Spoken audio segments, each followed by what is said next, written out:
Hello and welcome to this video on analytics tools using Google Analytics, interpreting metrics, and improving campaigns.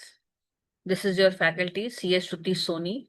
I'm a practicing company secretary, and today I'm going to discuss with you what is the role of analytics, and we'll understand some of the basics of Google Analytics. We'll try and understand the difference between dimensions, metrics. We'll also differentiate between certain metrics and explore certain attribution models. We'll understand the importance of UTM parameters, campaign optimization. We'll see how AI also improves analytics with predictive insights. And we'll also understand how can we be ethical while we are collecting and using customer data. So let us get going.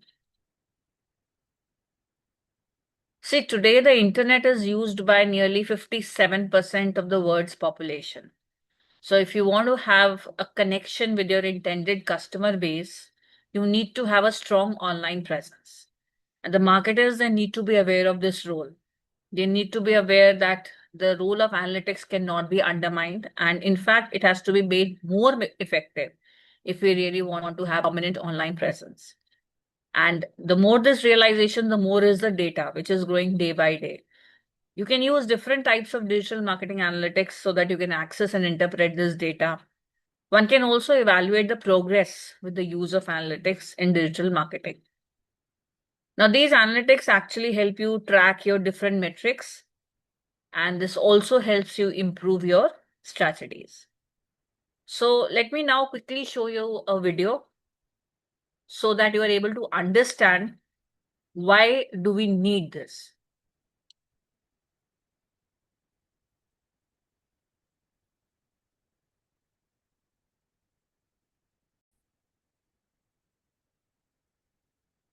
Now let's start the discussion about how can we improve the campaigns using the insights from analytics. See, in today's business world, if I just rely on intuition, so relying on intuition alone is not enough. The marketers need to harness the power of data and they need to make certain informed choices also, because ultimately their choices will drive the results.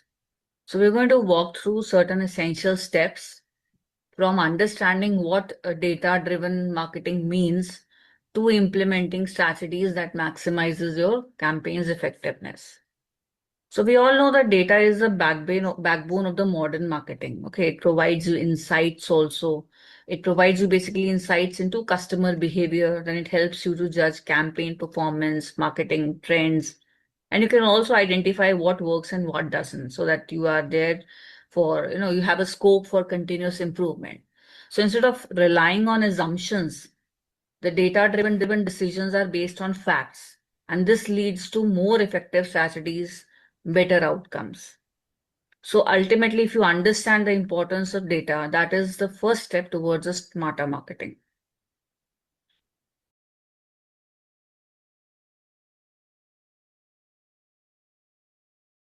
Then you see data-driven marketing is mainly a strategic approach. This uses data to guide your decisions. It also helps you to optimize campaigns.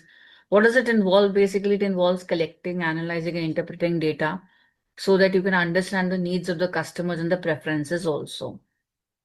By leveraging data, what you can do is you can personalize messages, you can target the right audience, you can even measure the success accurately. So this approach actually ensures that your decision is backed by evidence, your risks are reduced, and the likelihood of achieving your marketing goal is achieved. Now, marketing data comes in many forms. There's a demographic data which tells you about your audience's age, gender, location. Then there is a behavioral data also, that is how your customers actually interact with your brand, such as the number of website visits or the purchase history. Similarly, you can have transactional data which tracks your sales, which tracks your revenue, and engagement data is also there that measures your responses to campaigns. So once the marketers are able to understand all this, they can actually choose the right data, they can collect effective data, and that is what helps them in making crucial and informed decisions. So for this, marketers usually use tools like website analytics, customer surveys, CRM systems. They use all this to gather information. It's important to ensure your data quality also, because through that you can actually avoid errors. You can keep your records also up to date. Now, when your records are up to date, you can, actually get access to the correct information. You can avoid errors, and you can lay the foundation for successful analysis also and strategy development also, right? Now, high quality data is very essential, because if you want to have a reliable insight, your high quality data is important. So you need to clean your database also. You need to remove the duplicates. You need to correct the errors also. So data quality involves, verifying the sources also, from which source you are getting the data. And it also helps in ensuring your consistency across platforms.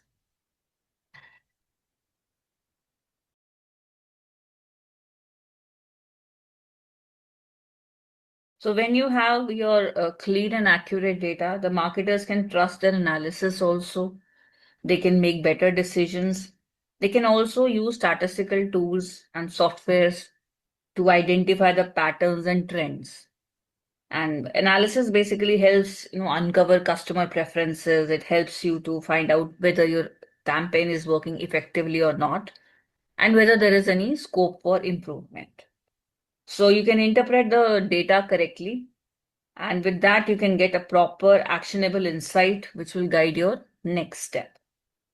And of course, for making proper decisions, you need to have clear objectives. That is very important, because objectives are the only thing which provide you direction. So once you are having this direction, then only you can actually measure success.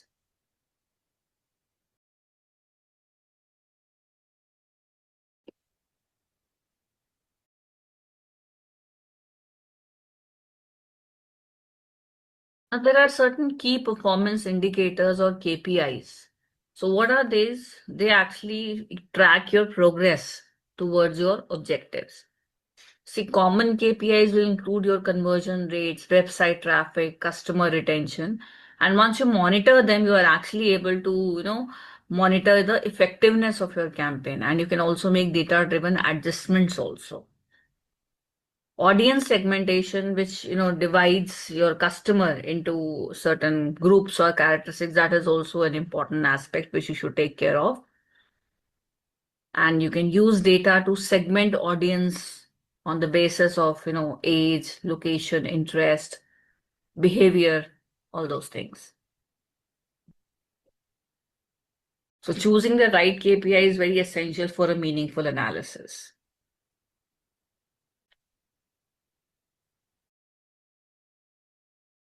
As I've just now discussed, once you have data driven segmentation, it ensures that your marketing efforts are actually relevant and effective.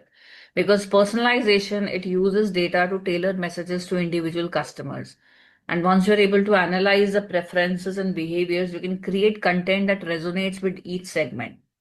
Personalized marketing increases your engagement, definitely. It also builds loyalty also, and it drives conversions also, right? And if I talk about data-driven personalization, it also ensures that every message is meaningful and impactful from the person's point of view. And testing, of course, is a very key part, because testing is a very important aspect of data-driven marketing, which we need to consider. But before that, we need to do all these things. We need to go in for audience segmentation and see what characteristics are sharing, and if we can do a bit of personalized messaging. So this analytics actually help us do all this.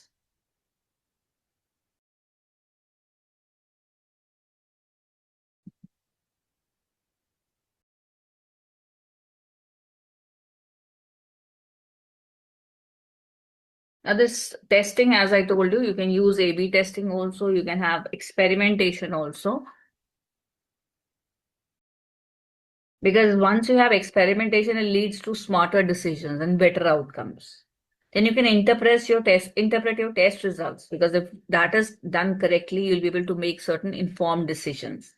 So the marketers actually must look beyond the surface numbers, and they should understand the story behind the data. So how they can do is they can identify the trends, they can recognize the patterns considering the external factors.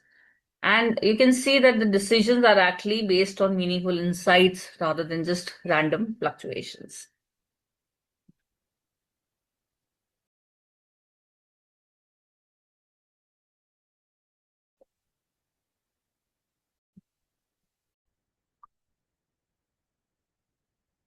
Now, having seen this video, we can now briefly understand what is the role of analytics in digital marketing. So, as we have seen, it increases the marketing initiatives that more effectively, fit consumer behavior. The most important role, as you can see, of digital analytics is that it helps the firms to optimize their marketing strategies, and it also helps to effectively fit the consumer behavior. Now, you can modify your marketing strategy based on the tastes of your customers once you have a better grasp. You can also find out the factors that led them to your page, which influence your audience's response to your marketing material. And by choosing the best communication channels and frequencies, then later you can also increase the effectiveness of your marketing initiatives. For example, if your analytics show that your target audience reads your email newsletters more often than your social media postings, then you know that you have to increase your email marketing expense so that you can boost conversions and you can increase your sales. So you're able to actually enhance those initiatives which fit the customer behavior. It also enhances personalization, because once you've got proper insights from analytics and digital marketing, then you know that how your customer interacts with your various channels and how is he going to react to your future efforts. So you have a better idea about that. Also, you can tailor your digital content, your delivery methods, your timings according to your target audience's tastes, and thereby you can increase the likelihood of conversion. Then, if I talk about the user experience, that also can be improved if you are able to understand and make best use of the role of analytics, because you can monitor the behavior on websites of the users, and you are able to understand what kind of experience they had and why did they leave items in the cart, or when or where did they leave. So these are the certain insights which you are able to get from analytics. And then you can also use these insights to remove the roadblocks, and then you can simplify your website navigation so that the user experience is enhanced and the conversions are boosted. Then the next benefit of the role of analytics is that it helps in forecasting your behavior of the consumers. So it helps in forecasting the behavior of consumers in what sense is that you know their previous interactions, and you can find the trends which are likely to happen in future.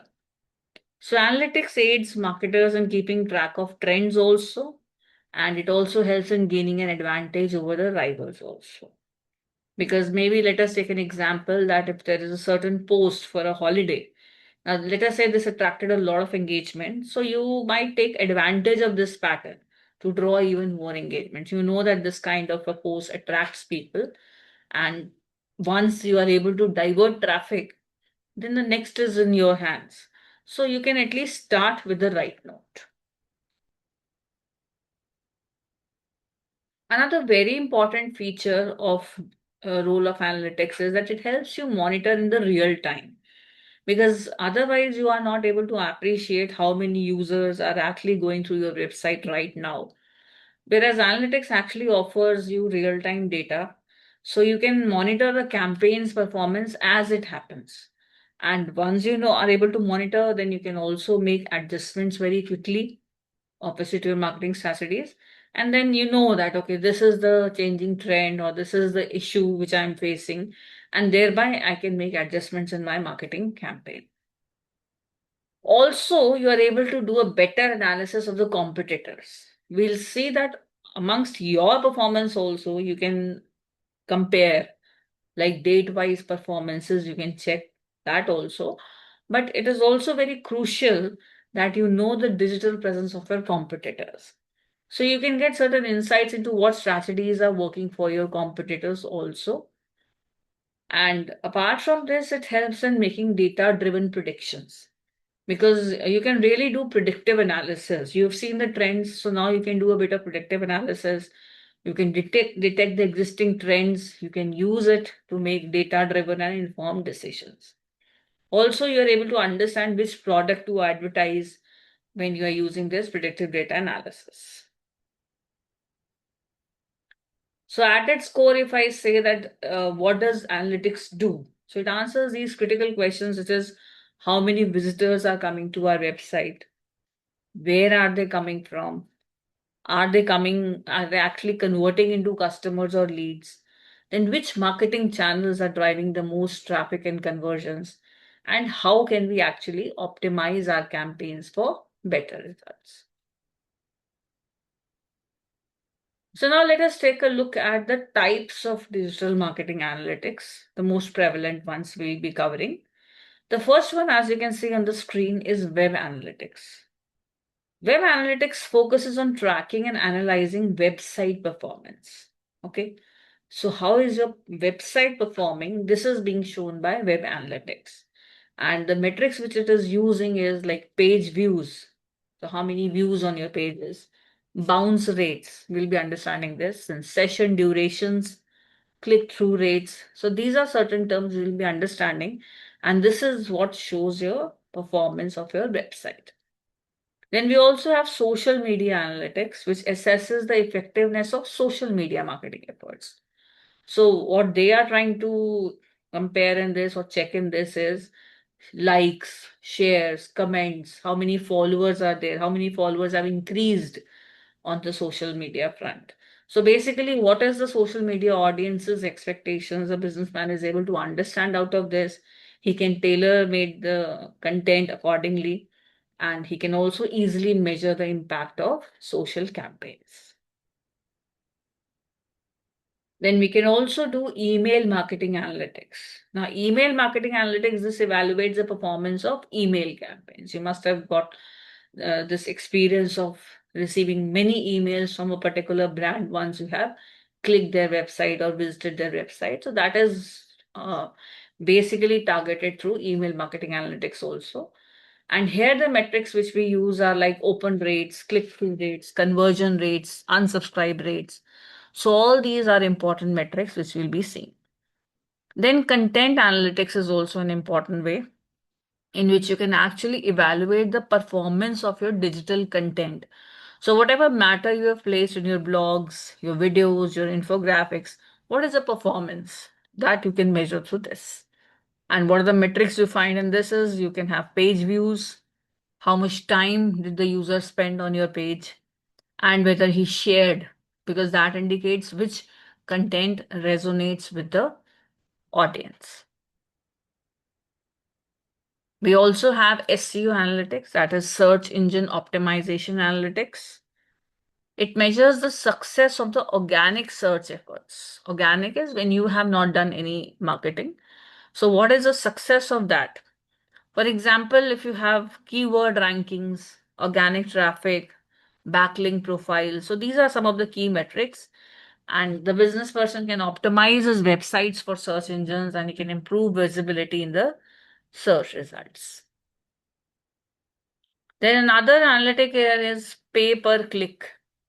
So this assesses the performance of paid advertising campaigns. So if you've undergoing this or you've taken up a paid advertising campaign, what is the performance? So in this case, you have click-through rate, conversion rates, cost per click, and the return on ad spend. So all these kind of analytics will actually help you understand whether the paid campaign is effectively working or not, and whether you are able to reap out the current relevant results also or not. Then we have CRO analytics that is basically focused on improving the website conversion rates. So these track the metrics related to conversion funnels, A/B testing, and user behavior. We'll be understanding these terms very soon. Then we have mobile analytics. Mobile analytics that concentrates on mobile app and website performance. So how many app downloads have been there? What has been the trend of user retention? Mobile traffic sources. So if you're able to understand what are the trends in this, you or the businessman who is actually undertaken this, he is able to understand the mobile user experiences. He can optimize mobile strategies. That means you need not make your websites in a way which are not mobile friendly, or you make your apps user friendly so that you know that the customer does not like to go here and but he prefers to be here, or he tries to handle your app in this manner but does dislikes this feature. And then we have customer analytics. So here we can delve into the customer behavior and preferences. That is, what is the behavior of your customer? What is the preference of your customer? Behavior naturally will come from demographics. And apart from this, you can do a bit of trend analysis, like what has been the purchase history and what is the lifetime value. So these were some of the digital marketing analytics, web analytics, social media analytics, email marketing analytics, content analytics, SEO analytics, pay-per-click analytics, conversion rate, optimization analytics, mobile analytics, customer analytics. Fine. So now let us see some of the aspects of digital marketing and some other tools also. So some crucial digital metrics which we can now see are, let us take the first one, site loading speed. So what is the length of time it takes typically for a visitor to view a web page? And if the higher is your loading speed, the better would be the experience. So this is also one metric which you can usually use. Now, what are sessions? Session shows how engaged a user is on a certain page. So when a user actively scrolls, he reads and navigates to various portions of the website. Just go through all this once and then I'll explain you others also.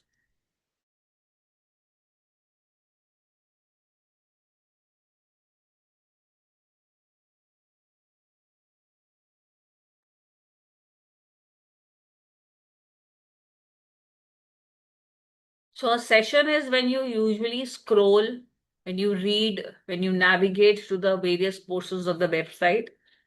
Then you have traffic, which shows the overall amount of page views. And it also helps the marketers in tracking the website traffic sources to see from where they're actually accessing the site. So from where is your traffic basically coming? That is also an important metric, whether it is organic, direct, sponsored, referral, social traffic, that is through social media campaigns. So all these things are important metrics. Then duration on page is basically the amount of time which a person spends per session on a website. So as you saw, session was when you come over and actively scroll, and duration on page is that when you are there, how much time you have spent. Then visits per interaction. Obviously, the duration, if it is longer, it is good for you.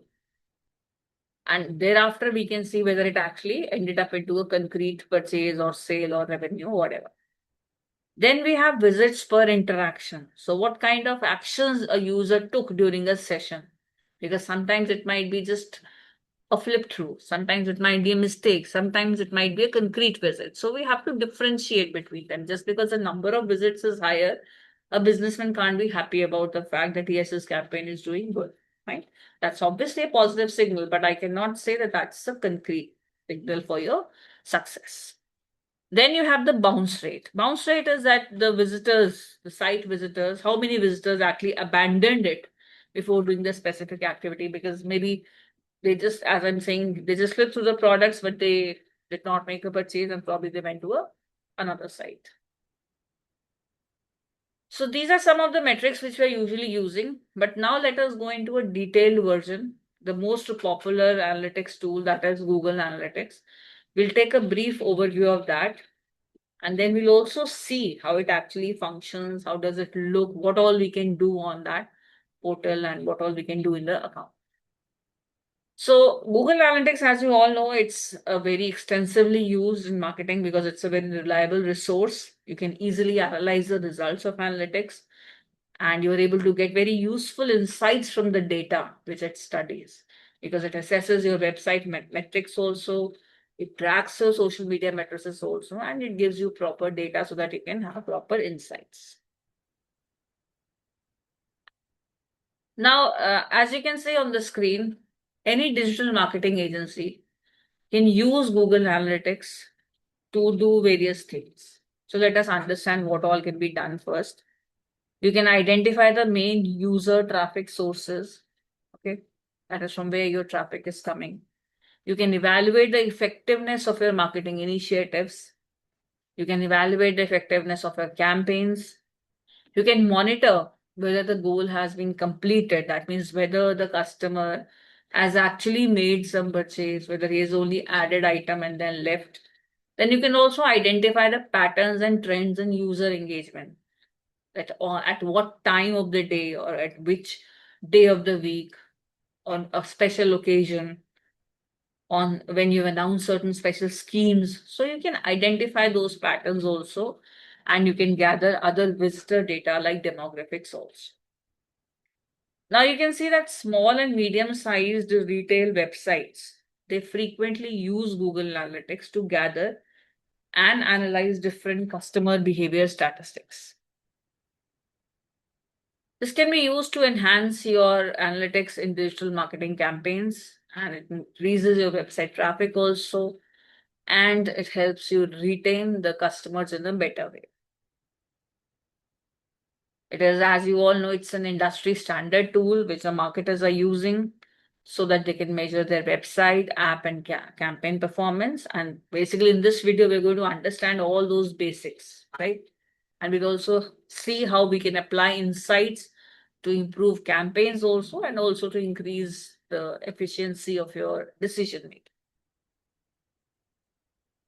One more thing with AI now, the analytics tools, they are now able to provide predictive insights because an analytics basically talks about what has taken place or what is going.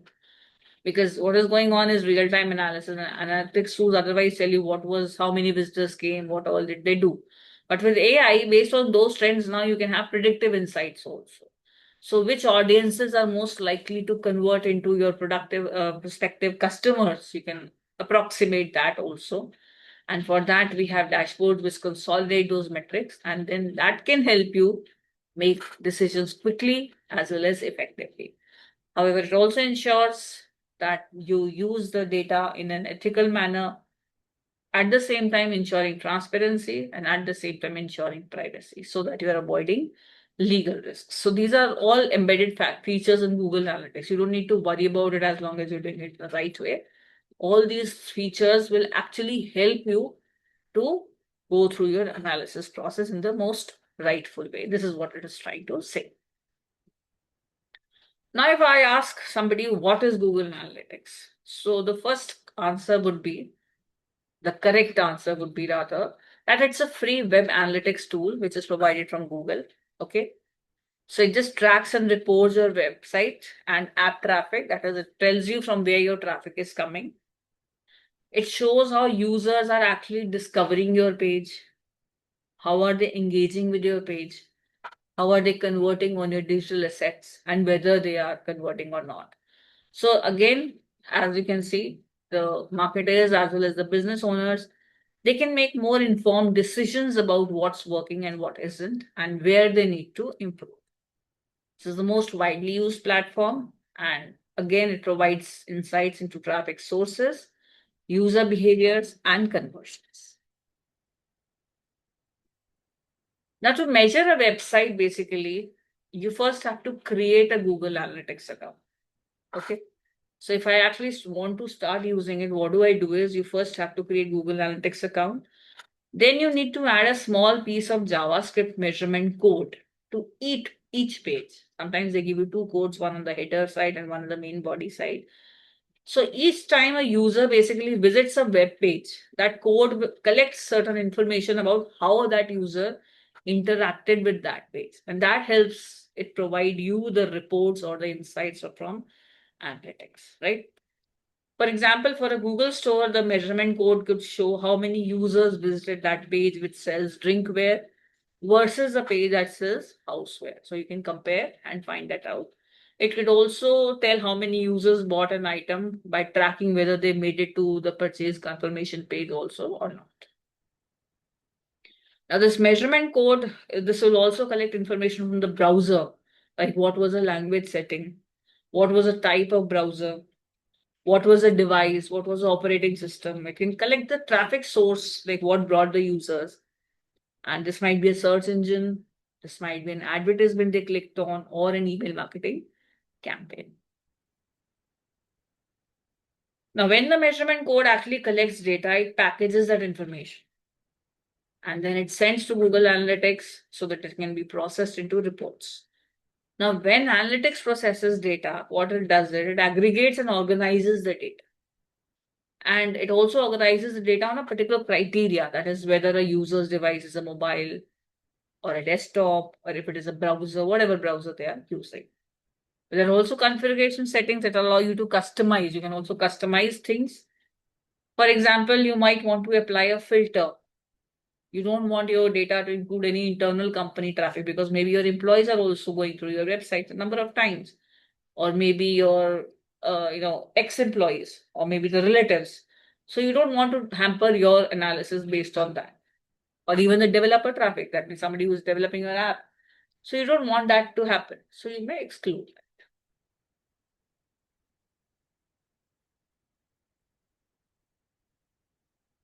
Now, before I show you a proper video in which Google Analytics, how it functions and what are the things we can do, let me first clarify the difference between metrics and dimensions. Now, what are metrics and dimensions? Let's understand. See, Google Analytics reports consists of both of these, dimensions also and metrics also. And it's very important to understand the difference. So just go through this slide in a second.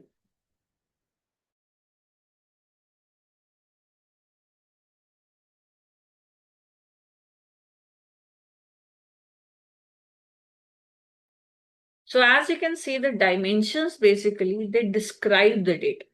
So what are dimensions? They will answer. If you ask what will they answer? So first of all, they'll answer all the questions in what, as in what city is the visitor from. So if I get this information that X city, the visitor is from X city, or Y city, he's from London or Paris. So that's a dimension. That is, what is the city from which he's coming? That's a dimension. What's his age? So all this is dimensions. The age of the visitor, city of the visitor, all these are dimensions and they're describing the data. So if I have had 5 visitors from Paris, then the number 5 is not dimension. Of course, that's a metric. This is how many. But what city, that is, you can find out from dimensions. Okay. So dimensions are basically the descriptive aspect, whereas metrics, they in fact measure the data. They'll give you those dimensions which can be measured. And normally the question which they answer is how. How long has the visitor been on the page? That shows the retention capacity also. So that's very important. Maybe the 5 visitors who came, they stayed on an average for 10 minutes. However, 2 of them stayed for 20 minutes. Similarly, how many visits did the user make? So the number of visits is again a new, measurable element. So again, it's metric. So metrics are the measurements that are made against the dimensions. I hope that's clear.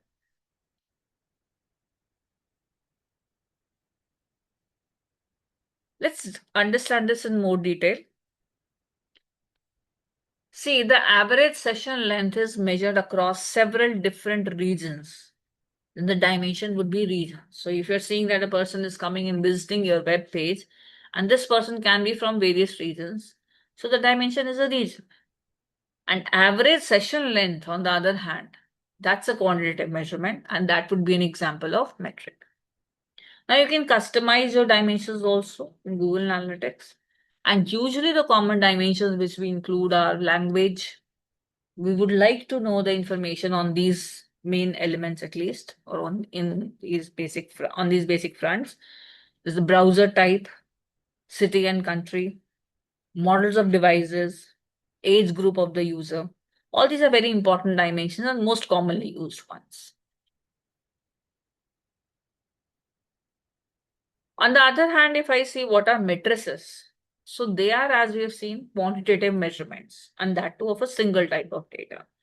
For example, for this region, if these many people came, then what was their average session length? So length of the average session, page views, pages per session.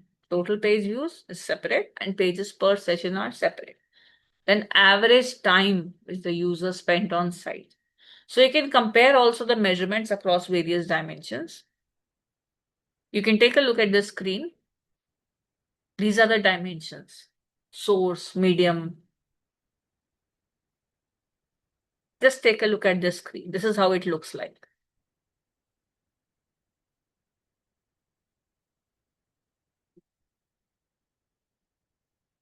So dimension is a common attribute of visitors. For example, 30 people, if they have visited your website in the last month, let us say 30 people have visited, and that too through organic search. So these 30 people have a common characteristic. So what is the common characteristic? That through organic source they are coming. So it's the source. So it's the source of your visitors. That is organic search. And 30 of course would be your metric. Keep in mind that dimensions are made up of names and values. Okay, each dimension will have one name, but of course multiple values. For example, source, organic source, then maybe social media, YouTube. So these will be your sources. Values might differ. If I talk about certain theoretical aspects of dimensions, you can broadly classify them into two categories. Default dimensions, which are already present there, which are preset dimensions already available in Google Analytics. You can just simply use them. And second is custom dimensions. Custom dimensions would be user-defined dimensions. You can create these dimensions if you want to analyze your data better or if you want to use certain specific attributes which are compatible with your business.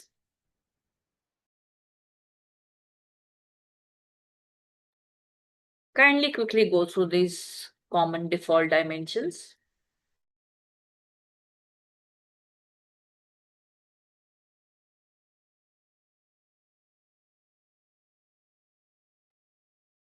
So user dimension, as you can see, is the most common type of default dimension which is being used in Google Analytics, wherein you can see user type, count of sessions, days since last session, customer lifetime value, etc.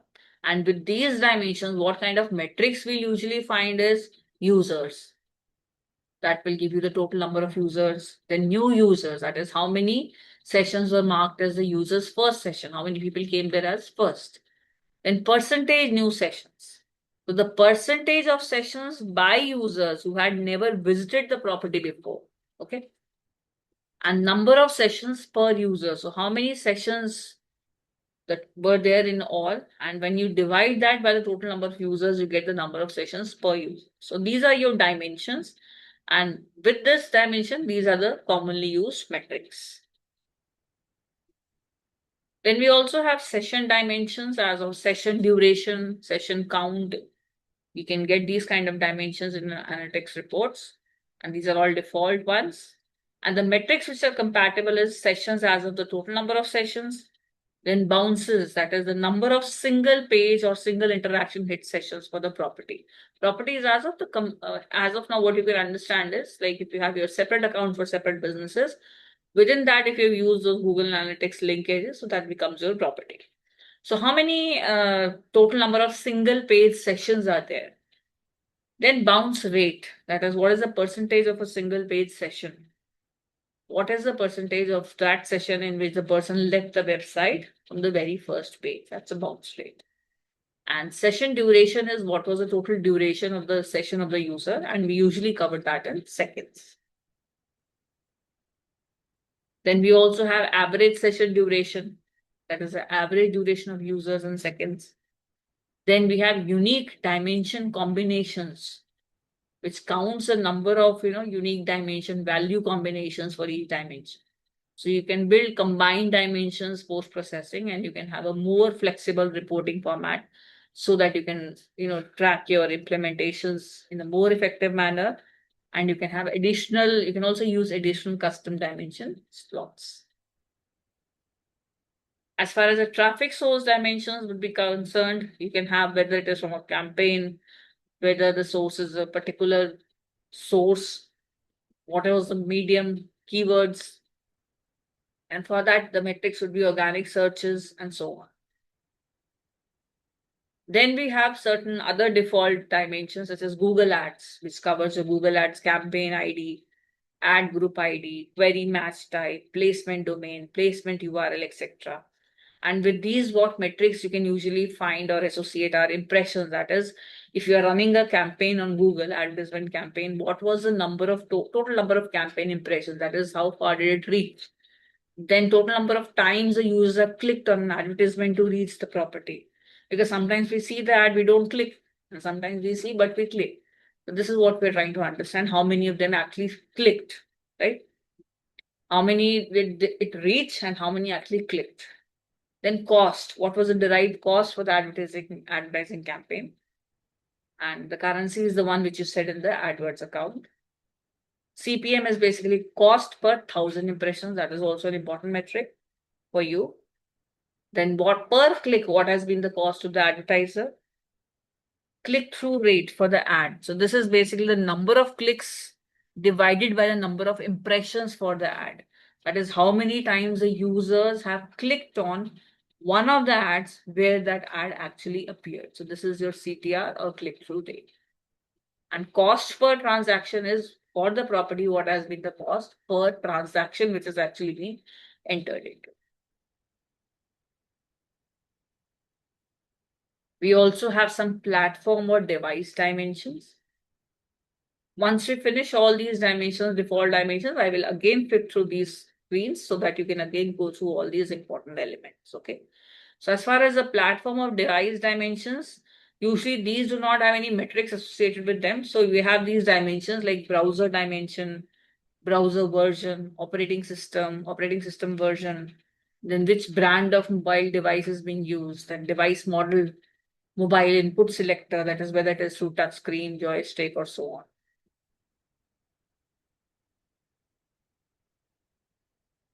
Then we also have a geo network dimension. Again, they also do not have metrics to sit with them.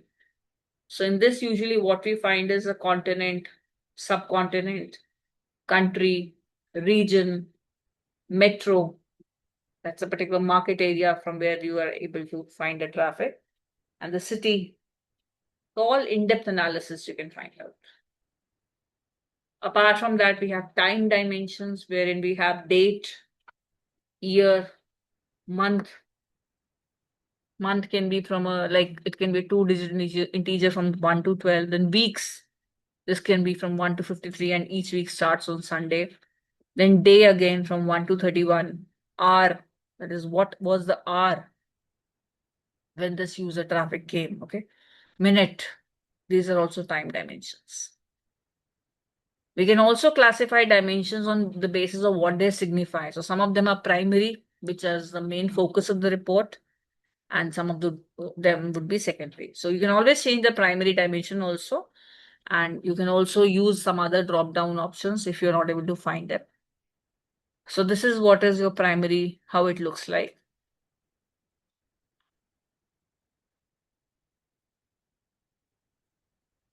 And secondary are the additional dimensions which you can include so that you can have a more granular view of the data in your report. So you can choose between the dimensions from the drop-down menu and you can identify them. So these are certain secondary dimensions also, as you can see how your screen will appear.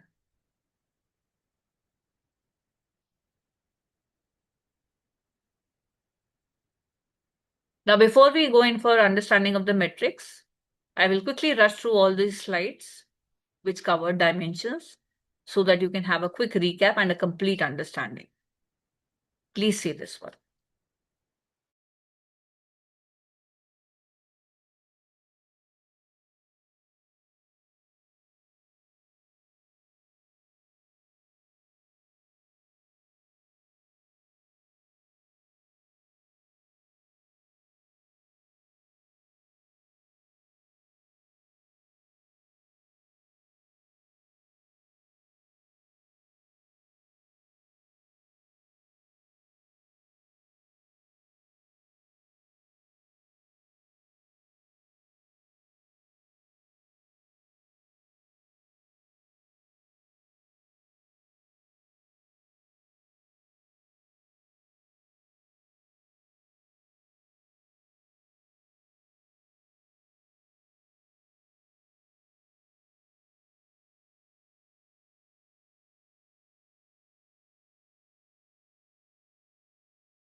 So I hope the dimensions portion was clear. Now let's go forward to metrics.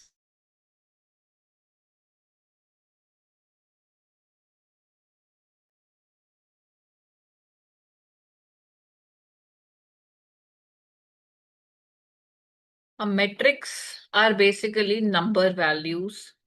So it is basically a number which is used to measure one of the characteristics of a dimension. You can understand them as if they are the quantitative measurements of data, and they can show you how a website is actually performing in relation to a specific dimension. If I talk about the use of overall metrics, they are helpful for analyzing data. But if you don't have dimensions or if you don't have clear dimensions, then it is not worth it. They will not be able to serve the purpose. So this is the screen. You can see here acquisitions, behaviors, conversions. So similar to dimensions, you can divide your metrics into two categories. We have default metrics, that is those metrics which are available in Google Analytics. And we have custom metrics, that is user defined metrics. That is what you add or subtract on your own. As far as the default metrics are concerned, in the Google Analytics interface and most of the reports, you will see these default metrics. The first one being acquisition metrics. So this metrics basically shows you how did people get to your site and who they were. So you will have users. So that will be total number of visitors for the selected time period will be shown in this acquisition matrix of users. Then new users will be shown here. That is the number of sessions that are marked as a visitor's first session. Then sessions will also be used. Total number of sessions. So maybe if you note that your session is automatically ending after 30 minutes of inactivity of a visitor on your site. Then we have behavior metrics. Like this was acquisition metrics. So behavior metrics is also one default metric in which we have bounce rate, which you've already seen. That is a percentage of a single page session, which means the visitor left the website on the very first page which he opened. So what is the bounce rate? This is what shows you. Then exit rate. That is the percentage of exits from the website that occurred out of the total page views. Then we also have page sessions. That is the average number of pages which you viewed during a single session. And it also includes the repeated views of a single page.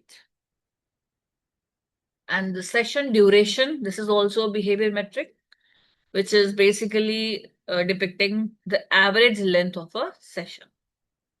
So bounce rate, exit rate, pages and sessions, and session duration form part of behavior metrics. And users, new users, and sessions basically, they are a part of acquisition metrics, and both of these are default metrics. Now, if I talk about Google Analytics, that is your GA4, this is the most recent version. And unlike the previous version, which was known as the Universal Analytics, GA4 is using an event-based data model, meaning thereby that it tracks each user's interaction as an individual event. And it also helps in collection of the data as a whole, and that too across multiple devices and platforms. It shifts from the reliance on third-party cookies towards the use of machine learning for better data accuracy. So you don't need to rely on that. And it uses machine learning to generate predictive insights also from data. And the AI capabilities of GA4, it helps you to enable behavioral and conversion modeling. Apart from this, there are certain other features which GA4 has, and that you can see it has a deeper integration with Google Ads, customer-centric measurement and measurement across the entire customer lifecycle. Then you have data controls so that you can simplify your data collection, retention, as well as use. And there is a stronger data privacy because the default IP anonymization feature, this means that Google does not store IP addresses. Now, before I actually depict you the practical scenario and how it actually functions, I would like you to understand this small thing which is called Google Tag Manager. So this is a tag management system which actually helps you to set up and manage tags on your site. And you don't need to change your website's code for that. So you just add 2 snippets of code to each page of your website. And after you add those snippets, you don't need to change your code that much. And you can manage the tags through your Google Tag Manager website. And when this tag manager is installed, your website or app is able to communicate with the servers of Tag Manager. So you can use the Tag Manager's web-based user interface also to set up some tags. You can establish triggers that cause your tag to fire when certain events occur. And you can also create some variables that can be used to simplify and automate your tag configurations. So now let us take a look at some common Google Analytics metrics. So these are the metrics given here. Users, what does it mean is your unique visitors to your site. So example is like 1000 students in July. Then similarly, we have sessions, which shows you the total visits. That is one user with multiple sessions. We've already seen that's possible. So 1500 sessions this month is one example. Page views, total pages viewed. So maybe there were 5,000 page views this month. So this is an example for this. Average session duration is average time you have spent per visit because it is average session duration.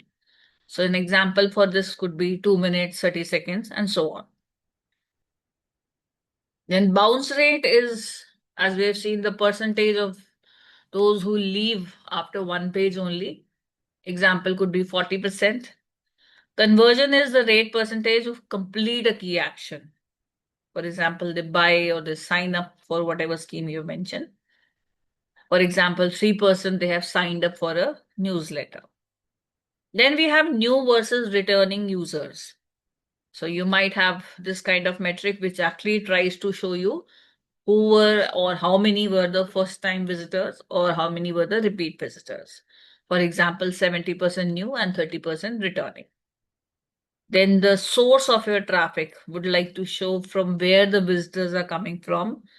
And you have Google search, Instagram ads, social media campaigns, and so on.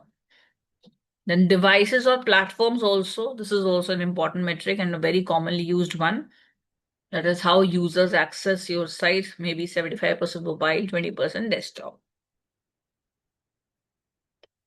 If your sessions are high, but bounce rate is also high. So what does it mean? That people are coming, but they are leaving quickly. Maybe the homepage is not relevant, or maybe it's not functioning in a friendly manner. So that ways you can analyze your current situation and you can improvise it. So now I would like to present a video in front of all of you, wherein you can see how analytics functions.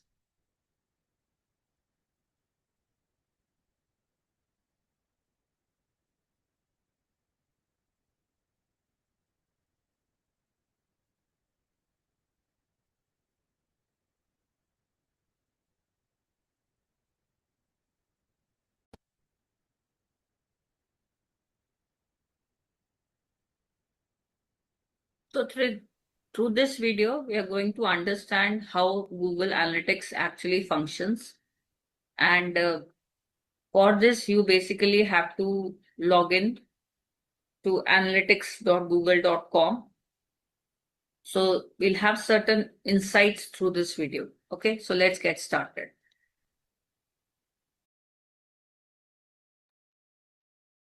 So you go to analytics.google.com, and this is going to function if you've already set up a Google Analytics for your website or app. Okay, so all those who have connected their website or application with Google Analytics, once you've set up and connected your Google Analytics account, then you'll be taken to this home page, which you are going to see now.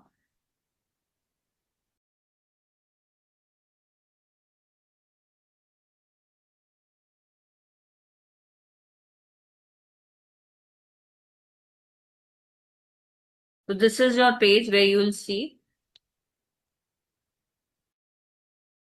While your video is being run, you are requested to go through all the elements which are present on the screen, because I'll be shuffling the screen while the customization, edition, and other things are being presented.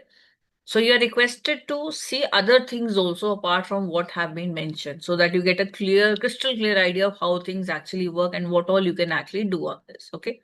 And I have deliberately slowed the motion of this video so that, because there are very small things here, so you can see all of them and observe all of them.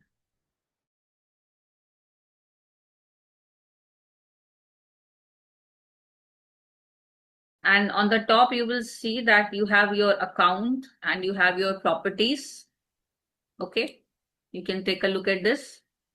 Now here, if you see on the left hand side, just take a look at the left hand side. You have accounts as well as properties, right? So you'll have to choose the account you want to switch to. And within these accounts, you will find properties. So let's break down these accounts and properties. So on the left hand side, you can think all these accounts as your separate business account. So there is Stewart Guild also, that's a separate brand here. And then there are others also, as you can see, Sendio and all that. So these are all accounts for which we can now do digital analytics, right?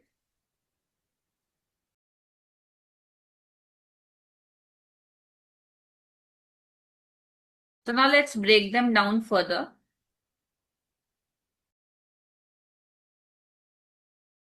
As you can see on this Stewart Guild, is going to take you to the Google Analytics account, which they've set up for this brand. Okay.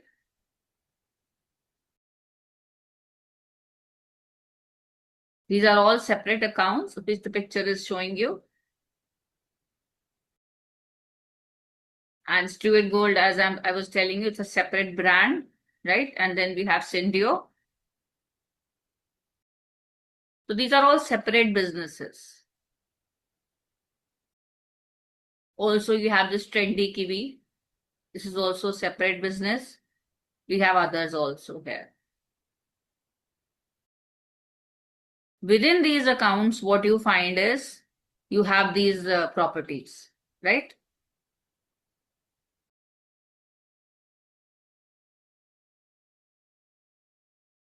So these are the data streams.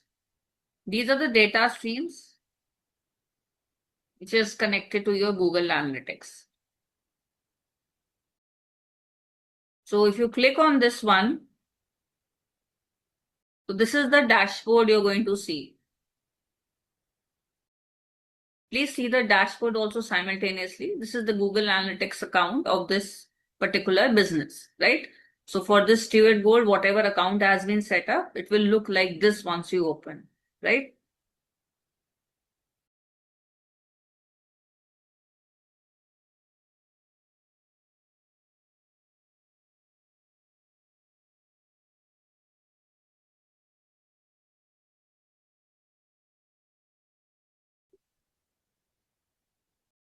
So we're going to focus on the Google Analytics property only today, right?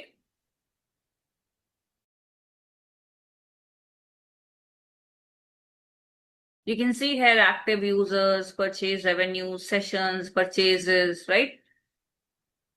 Have you all seen this now?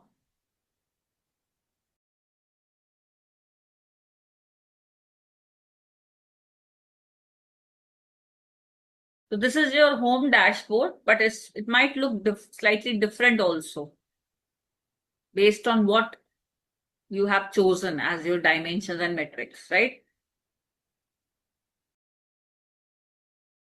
You must have made some, if you have made some changes to your business, that way also you can always make some changes in the metrics also, and that also will change the look of the screen.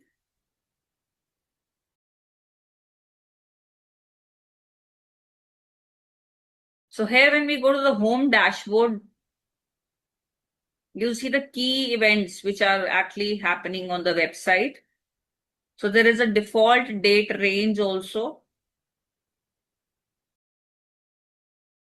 Most of the time you'll be spending under this home tab and you'll have certain insight reports in this. Okay, so these are all reports which you are actually able to see. Okay. So you can see these reports. This is from a particular date to a particular date, right? And this is all related to your purchase revenue. Then you have last 28 days. Okay. So you can change this default date range also. You can change this to last 30 days or 60 days or 90 days as the case may be.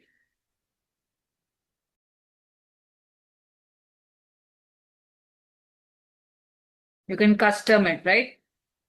You can also make it like last 12 months or a particular quarter. You can add also. You can change the date range also. In that case, the data will change accordingly.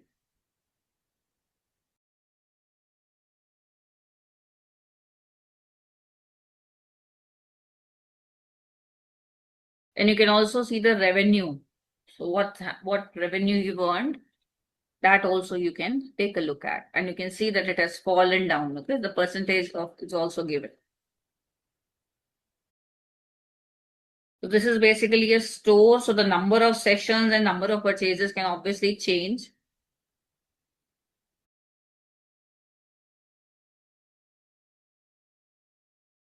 Because this is basically a Shopify store, an online store. So for other businesses, it might differ. Similarly, the sessions might differ. We also have the number of purchases shown here. So if you want, you can change these items also. As you can see now, we are going to change this. So to the suggested ones, I'm going to these right hand side icons. Okay. So let's say we are going to this new users. That means how many new users have come up. Active users is a separate thing, new users is a separate thing. So you know that these many were the new users out of active users. These many were the new users. So this is those users who have visited your website over the last 7 days. Okay, so out of 891, 833 were your new users. That means they've never visited your store before. You can also change those sessions back to the normal sessions. That is from new users, you can go back to the sessions as we'll do it right now.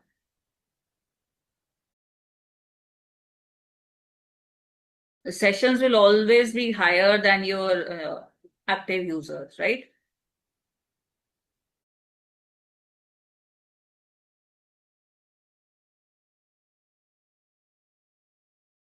You can also change it further.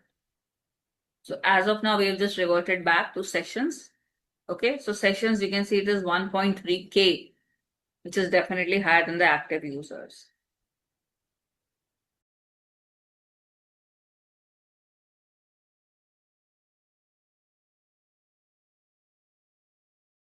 So that means maybe a new user visited your website and maybe they saw your contact page and your about page and a product page. So this is what will also be shown here. So they may have navigated through different pages, right?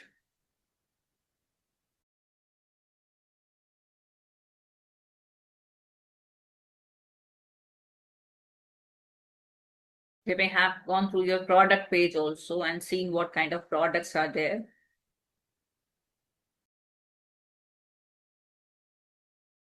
So maybe one user had 3 sessions.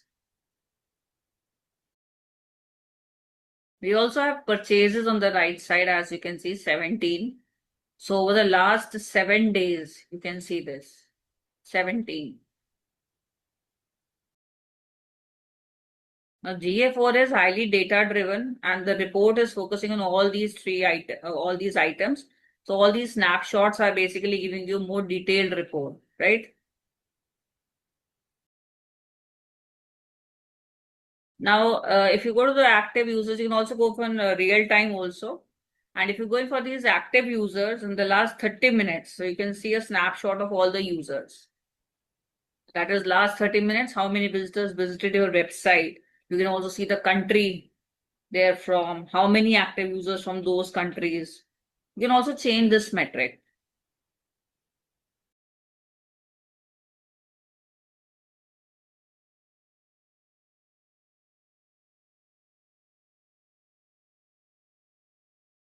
You can always change the town, the city, whichever is relevant to you, so that if you want to get any particular information, you can find that way. Okay. You can get a more in-depth overview of the current users of your website. If you just simply going for all these drop downs, you can change them.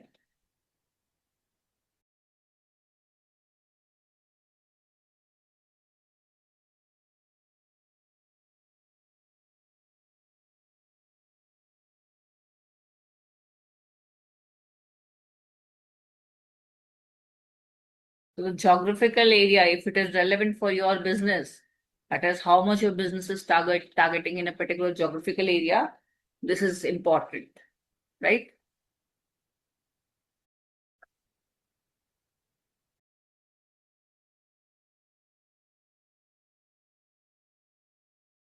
Right?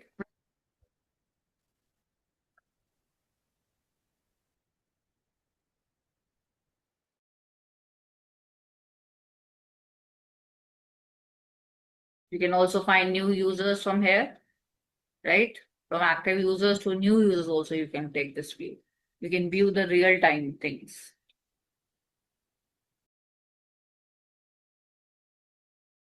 Then if at the moment you click this, this is going to give you this particular picture. This is a real time overview, right? This is more in-depth overview of your current users on your website.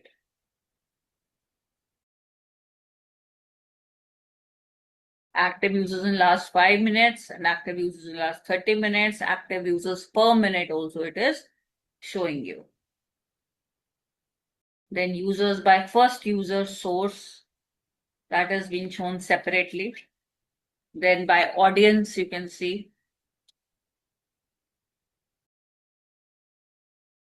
first user source. You can change them also with the drop down options. This is views by page title and screen name. So how many users did I have when they saw their top pages or screen name? So we have 3 here, fine.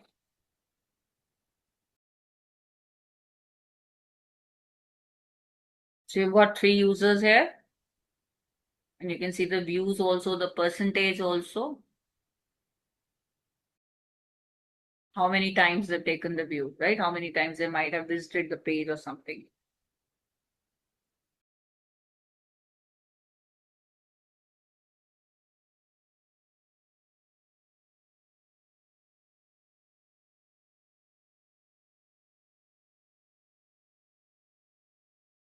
Now let's navigate to the other side. Again, the back side, home side. So that is going to take us to this again, home dashboard. On the far right hand side, you can now click on the insights and then you'll get your proper insights of your website. So you can select these questions here. For example, you can see basic performance, demographics, user acquisition, traffic analysis, technology, e-commerce, all these things. So from technology also, you'll basically able to find which browsers, right? Like which browsers were used. Maybe it is Google, Safari. How many, the basic performance, basically how many users did you have? Top pages, what days do I get the most users? How many users did I get? This is the basic performance thing which you can understand.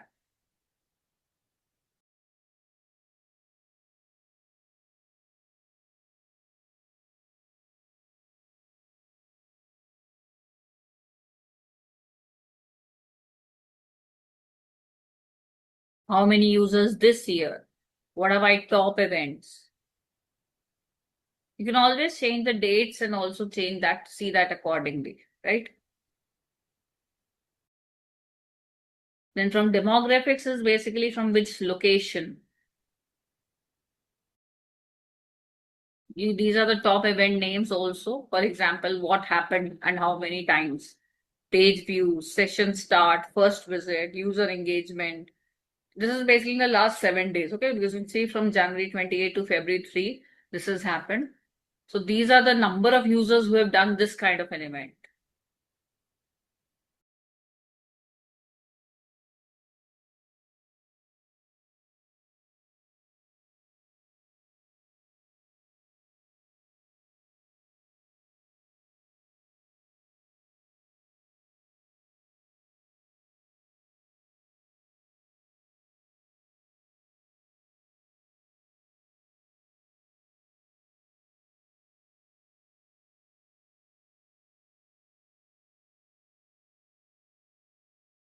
User engagement also is very important.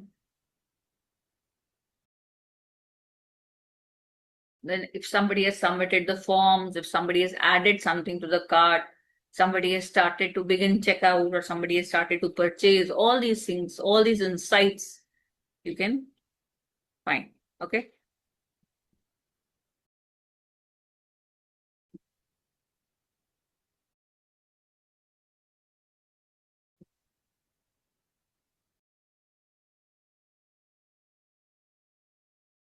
Then you can see the browsers also. This is from the technology aspect. You can see like what devices, what browsers, which app version used. Now you see the active users going up.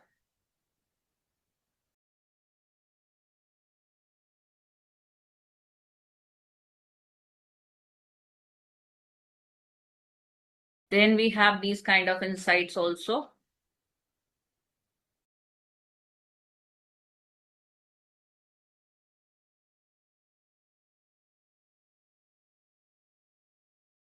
These are the reports on the left hand side, session wise. Okay. You can see the organic searches, organic videos, that is sessions through organic search, sessions through organic video,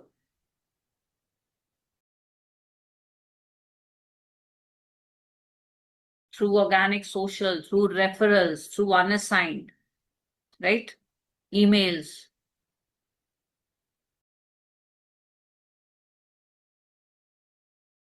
The purchaser rate is also shown here. This is the report snapshot. So this is average engagement time per active user. That is 1 minute 02 seconds. Okay. So this is a whole report which you can see from here.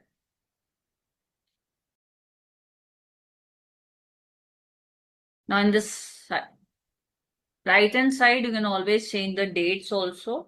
Okay. So that you can get a better idea, or whatever periods reference you need, you can change that date. So you can change the current date range and you can see the data accordingly. And you can also compare that, right? The comparison can also be done between this period to that period. You can customize your reports also. So you can customize reports based on the different cards, which we'll see just now. So here you can compare the previous 30 days and then you can find out your performance.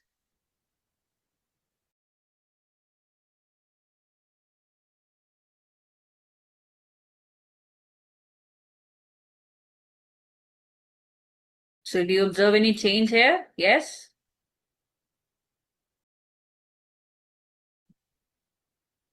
So now after switching off the comparison, you can also customize your report. So let's do that also.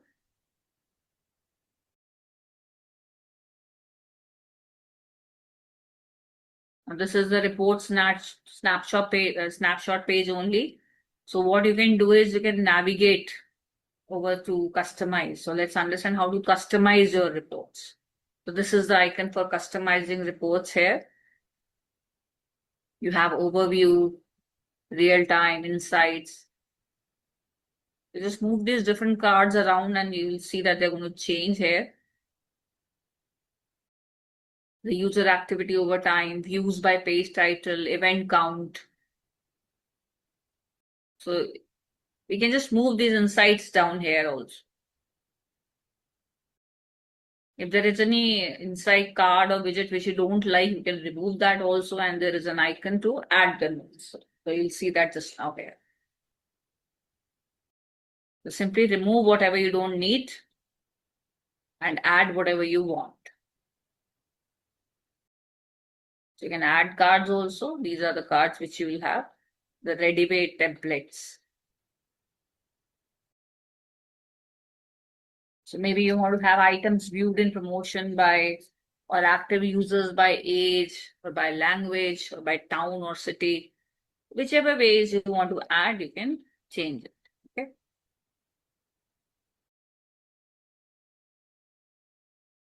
You can also have a selection based on language, life cycle, user, active users by town or city, by device, by browser, by operating system, by audience. All these things you can add or subtract. So now you can also click on this save. So you can save changes to your current report so that you know that, okay, this is the new thing which you need to consider.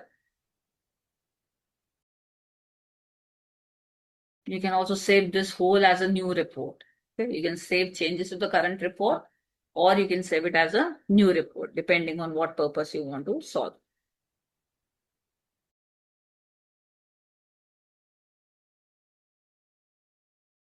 Now here we have saved it to the current report and now they're navigating back to the home page.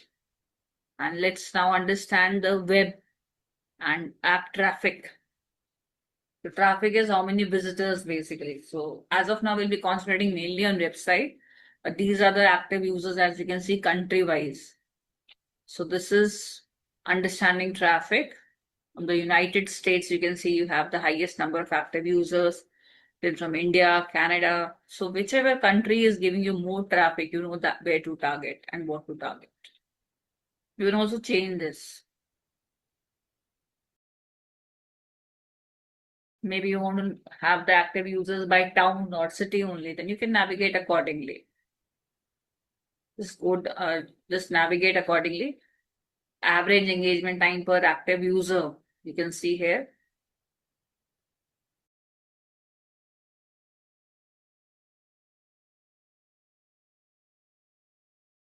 These are the different events which you can see happening on the website on the right hand side. And these are the views by page title. So the title was also given here. So per page, how many views have happened? Screen class basically. User stickiness is also shown, that is maybe in the first on this date and another date. So you can see the user stickiness also on the right hand side. This is view pages and screen. So for when once you click this, you can find further reports. You can also get on the left hand side and do this click page and screens. And now you'll have a detailed version of views by page path, screen class over time. So this is a detailed analysis of your pages and your screens, how many visitors have done that. And as I showed you in the very beginning, these are your metrics, dimensions and metrics, right? So these are the products here on the left hand side. On the right hand side, on the right side of the table, you find views, active users, views per active user, active engagement time per active user, and so on. So these are the top website pages, and then we have metrics over here. So within a second, you know which thing is doing good and which thing is not doing good, or which needs more attention.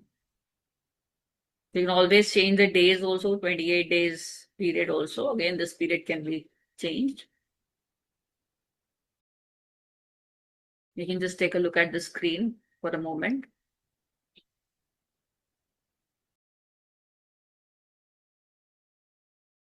As you can see, the detailed analysis being done for this product, we have 2058. This is the view. Okay, so average engagement also, you know, is 36 seconds.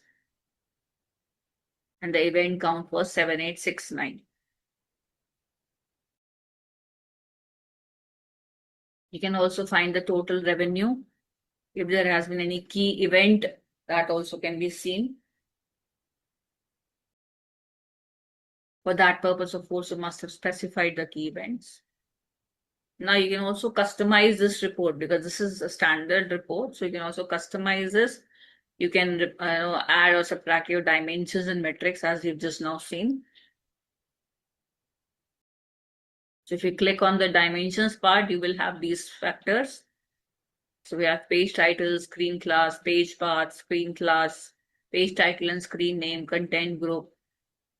So you have certain primary dimensions here, that is page path, screen class. These are all your primary dimensions. If you click on this drop down, you'll have all these things here.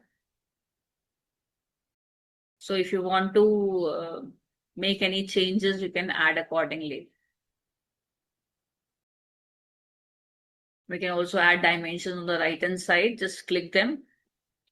If you have any particular similar kind of first user, source, medium, or any other thing, you can just simply add it.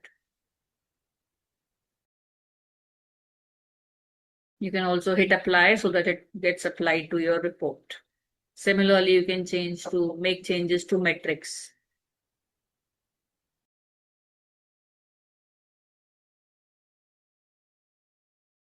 So here you have some metrics like views, active users, views per active user, then average engagement time. So here also you can add certain metrics like you can add to baskets, checkouts. That means people who've done all these actions.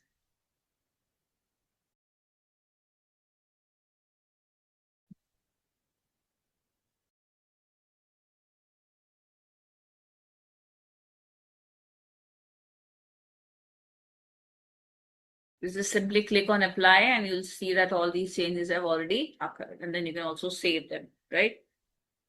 Save changes to current report or save as a new report.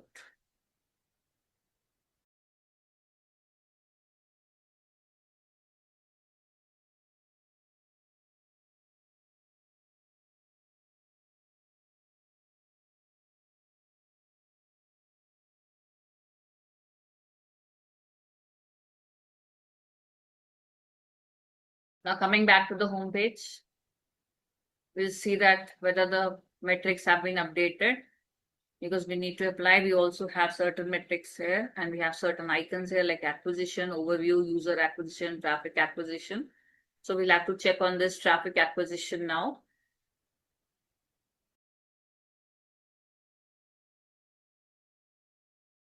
So here we have organic search, people searching for the brand products or services. Organic search, organic videos, direct, organic social, referral, unassigned emails. So how your traffic is being directed towards your website, that is what concerns you. And this is the data: sessions, engaged sessions, engagement rate, average engagement time per session, events per session, that is also clearly mentioned here.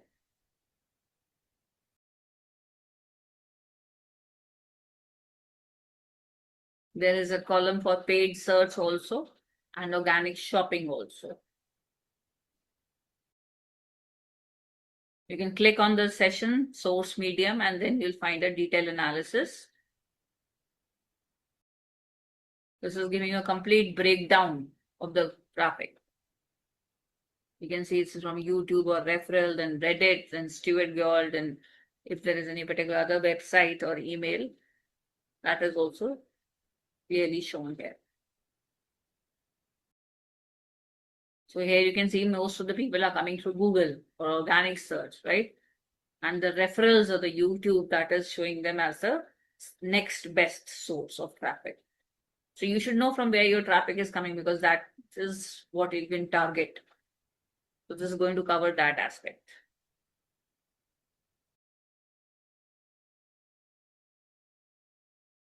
This is direct is when somebody just clicks your name on the website.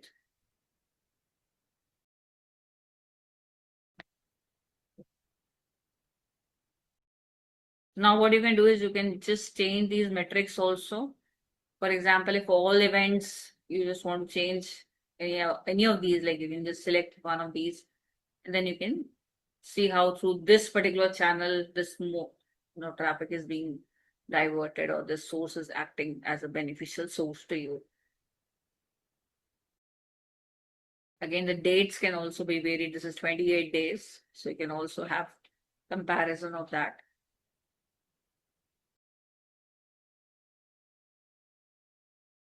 We're acquiring traffic from YouTube also.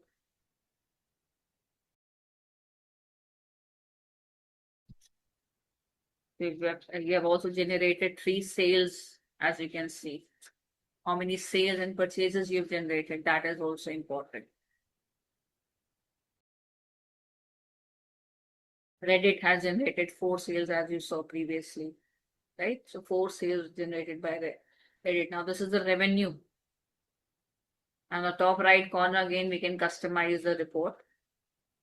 You can add and subtract certain dimensions based on the sessions. These are the metrics in event count, key events. You can add certain metrics. Maybe you want to measure for each of your different reports certain other things. You can capture them. Maybe you want to see for refund amount or transactions, whatever you want to add. There's an average engagement, you want to see views per active users. There's so many you can see here. You can go back. You can see the driving sales and conversions aspect from business objectives. Purchase journey also you can see.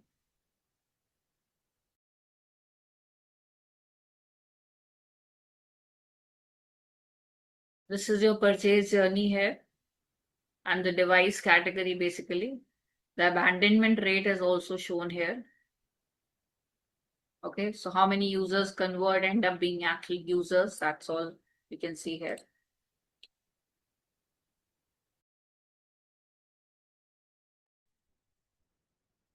So having seen how the Google Analytics works, now let us understand certain other aspects of Google Analytics. So one thing you've understood by now is that you can use data to make better decisions, and very clearly you are able to identify what is working and what isn't, both about your marketing also and about your website also. So in this way you can refine your audience targeting also, because you can discover who is your real audience, where are they from, which devices they are using, and you can also adjust your advertisement targeting, because now that you've got insights, for better precision, it is always useful to target the right thing. Then apart from this, you can also do content optimization, because once you've received your insights, now what next? So you can optimize your content, you can analyze your page metrics, because you know that there are certain blogs or products which might attract certain visitors. So some of them might lose also, some of them might be underperforming. So you can take a look at that. Then you can also use UTM parameters and campaigns. I'll be talking about that. So you can use those reports to see which promotional channels or which ads actually brings traffic and which does conversion. And now if I talk about A/B testing, that is also an important element. Basically, what is A/B testing is that you test two ad versions or two landing pages, and you have to analyze like which one is getting better results for you. And that can actually help you optimize your future campaigns. For example, if most conversions they're happening on mobile and desktop bounce rate is high, so you know that you have to invest in mobile friendly design. Similarly, if let us say that your business relates to coffee and you have two landing pages, so you send one half customers one set of page and the other half the other ones. And maybe on one of them you are giving them some loyalty coupons, and on the other ones you're writing about some free coffee on the same day when they log in. And you might observe that they are going with the free offer, the current offer, rather than a long term loyalty kind of thing. So you know that this is the landing page which you can actually circulate amongst the others also, and you can target your audience accordingly. So that is what is A/B testing, and that is possible only when you get proper data from your Google Analytics. So when you know that I have this kind of customer base, you'll prepare a landing page accordingly based on what their choices and preferences look like, and based on what predictive analysis is done, and then you can accordingly go in for the future. As far as UTM, which I was talking about, the UTM tracking codes, you attach them at the end of web page URLs. And when you use them correctly, these codes actually help you understand where the website traffic is coming from and how different groups of audiences are actually performing key actions. So when you're using this UTM tracking codes, it helps you identify the non-performing platforms also and the content also, so that you can now actually achieve your marketing goals, because something which is not performing is as good to be known as something which is performing, because once you know that this is not performing, you know how to exit out of it. Now there are 5 core UTM tracking parameters which we usually use. You can see here they are UTM campaign, source, medium, content, and term. So UTM campaign parameter, this is used to identify an organized promotion or a campaign or initiative which is being run to meet a specific digital marketing goal. So let us just read this example which is given here first. As you can see, if there is a university, if it is recruiting in several geographical regions and if it wants to customize the budget, messaging, and assets from region to region, so it may be sensible from the university's point of view that it sets up separate campaigns for each region, and it may tag any social media post or email links or digital advertising links for that region with a common UTM campaign. So what happens is then thereafter the digital analyst can use that common campaign tag and pull together all comprehensive cross-channel reports, and then they can analyze accordingly. Because this is recruiting in several geographic regions, so this we'll have to do in this case. Another UTM is which is commonly used is UTM source. So this parameter actually helps you to identify the source of the web traffic that you are receiving. A common way is like you choose, basically, you can use the vendor's name in the lower case, such as Google or Facebook. And you have to be consistent in your source variable tagging across various platforms so that you can pull together analytics reports on vendor by vendor basis. Then we have UTM medium parameter. This also you can use, and this can help you differentiate further and identify the traffic that you are sending to your website through digital marketing activities. For example, if you use Google as your UTM source and you market through different channels via Google, so you might use a UTM medium of display for your display ads, etc., or for pay-per-click text search ads. If you're using Facebook, then that you can use your stories for your Facebook stories ads and news for your Facebook news feeds ads. So medium is basically, this is the medium through which you're going to attract, right? And content is used to indicate what unique content was included in the ad which you actually circulated digitally, or in your social media post, or in your email, or any piece of content which has actually driven traffic to your website. Now, picture reviewing a web analytics report broken down by websites URLs with tracking parameters. They that include, but you don't get to see what ads were run. Meaningful UTM content parameters actually understand what content is driving the most traffic. So, what is the thing which is actually driving the people to that page? And it might go further, like whether it is actually converting your traffic into customers also. So, you can find that out. We also have UTM term parameter. This captures the search term that captures clicks when running pay-per-click ads. So Google Ads actually gives you the option to automatically populate the UTM term using their parameters, and you can use UTM term even if you're running a pay-per-click ads through another vendor. You can use UTM term in a different way, but be aware that when looking at the campaign data in Google Analytics, Google will assume that whatever the data you had or that you pass is search query terms. Then you have certain new UTM fields in Google Analytics. You have UTM ID, UTM source platform, creative format, and marketing tactics. Having said all these things, we all know that it's the age of artificial intelligence. And if I say that AI has actually changed or refined the functioning of Google Analytics, it would be absolutely correct. See, GA basically leverages AI and machine learning, not only for reporting and activation purpose, but also at the very foundation of the tool where the data is being processed. So what happens is when the data is being processed, Google Analytics deploys your data modeling in a number of ways. And why does it do that? So that it can enhance the data which it has collected during the processing period. It can help you reduce certain data gaps. It can enhance your attribution, and it can provide the ability to glean actionable insights. So you get a better report, in short, if I say, and a better insight as possible. So currently we have this is being done in 4 different ways. You have key event modelings being done here, and this is usually during the data processing period. So this key event modeling is basically deployed. We've already seen that in the video also. It's deployed to help estimate online key events that can't be directly tied back to a specific channel. So let's understand it in a better manner. It actually enables organizations to more accurately attribute key event completions when the user is not able to be identified. So you're not able to identify the user maybe because of user privacy or technical limitations or user moving between devices. But this modeling helps you to attribute that, okay, this event was completed from this source and other things.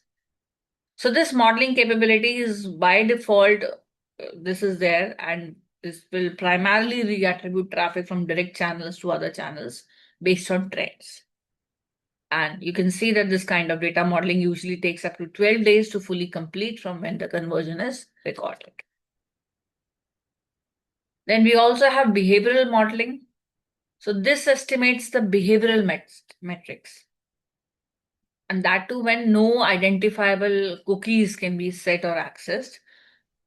Maybe the user has denied consent, or maybe there is some default requirements. And this is basically activated when advanced consent mode is activated for anonymous event tracking purposes.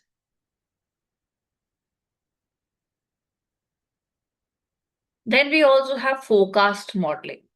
Forecast, as the word itself talks about prediction. So this is also known as predictive metrics, and this model actually is used to predict the future user behavior. Like what is the probability of the user's likelihood of falling into the category or completing an action. So you can apply these metrics to reports and also while you're building audiences. Usually we do not use this very heavily, but when you deploy it correctly, it has a lot of potential, especially for middle-sized organizations. And various features related to forecasting are expected to come in the near future also, because now we know technology is going way forward and we need to know about the future equally well rather than just concentrating on what has actually happened. Analysis helps you to understand what happened, how much happened, but too much of analysis also tends you to just move towards analysis paralysis, what you say. So you need to make decisions also. So this is going to help you for that. Finally, we have attribution modeling. This is also known as data-driven attribution. So this basically comprehensively attributes your key event completions across channels, which basically can impact the user's journey through various devices, through various platforms. So this is more holistic reporting, even when the data, which you can actually observe, is not very easily available due to some cookie laws or some measurement restrictions. So this is basically completed by identifying how the addition of different touch points to a user's journey changes. And you can activate this when reporting attribution model is updated by accessing your attribution setting in the Google Analytics property.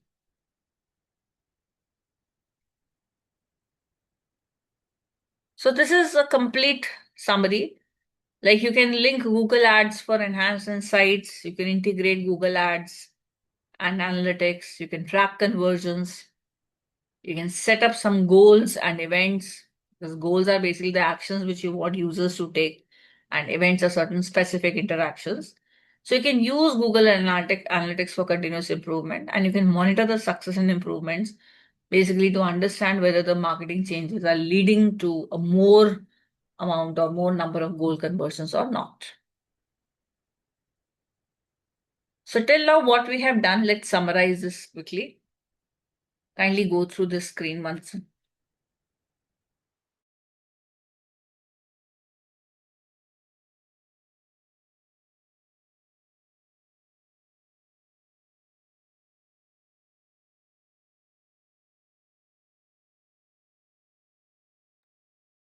So you can see that we have understood about what is analytics.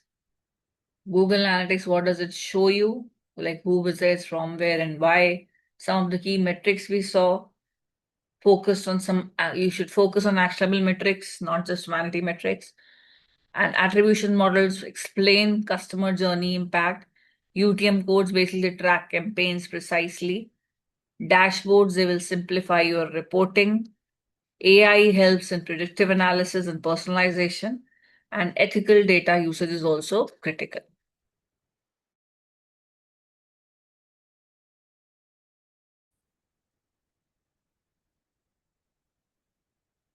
Now, let us discuss some questions and test our understanding of whatever we have done till now. So, here is the first question.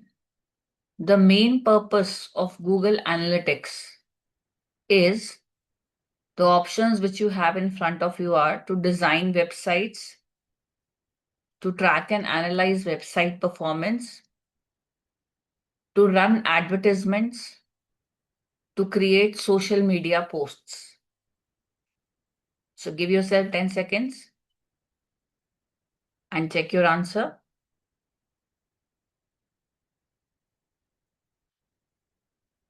Yes, so the main purpose of Google Analytics is to track and analyze website performance because basically it helps the marketers to measure website traffic also, user behavior, conversions to improve campaigns.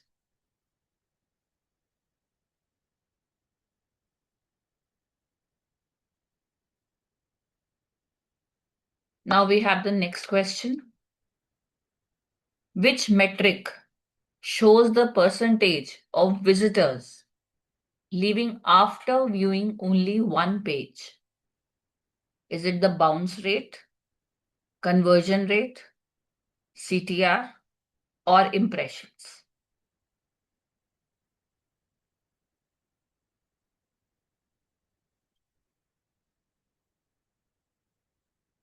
So the correct answer is bounce rate, option A, because bounce rate measures your single page visits where users leave without interacting any further.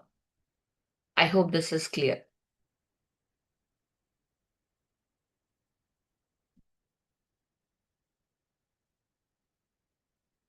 Then the third question is dashboards and analytics.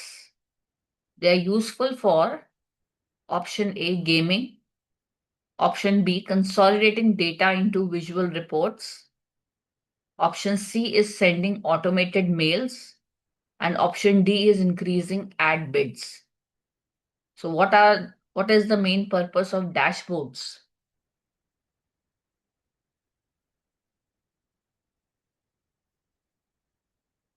So as you can see, the answer is B. That is, dashboards and analytics are useful for consolidating data into visual reports. Because dashboards, they basically present your key metrics in an easy to understand and a visual format for decision making.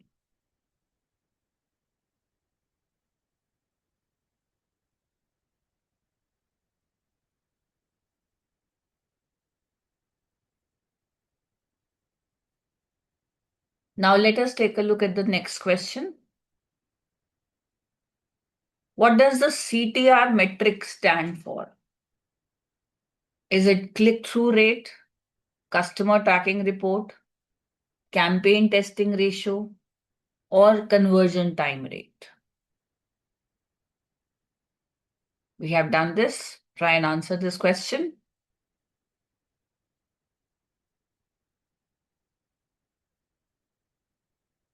Yes. So the CTR metric stands for click-through rate. CTR stands for click-through rate because it measures how many people clicked on a link compared to how many actually saw it.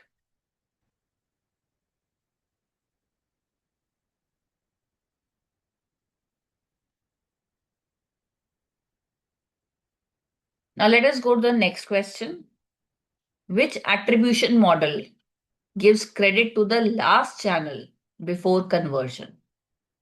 Which attribution model gives credit to the last channel before conversion? You have options as first click attribution, last click attribution, linear attribution, and time decay attribution.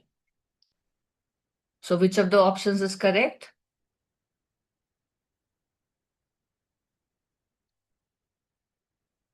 Yes, so it is last click attribution. So that means this model gives credit to the last channel before conversion. That is the final touch point before purchase that gets 100% of the credit.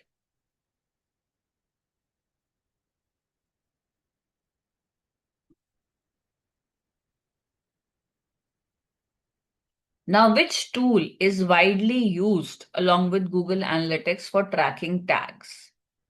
Which tool is widely used along with Google Analytics for tracking tags? Is it Google Tag Manager, Canva, Photoshop, or WordPress? You remember this one? We have done this. Yes, so the answer is Google Tag Manager, GTM. It allows the marketers to manage tracking codes without changing the website code. So you remember you place two codes, one I told you on the header side and one in the body, and then you can easily collect data and analyze it.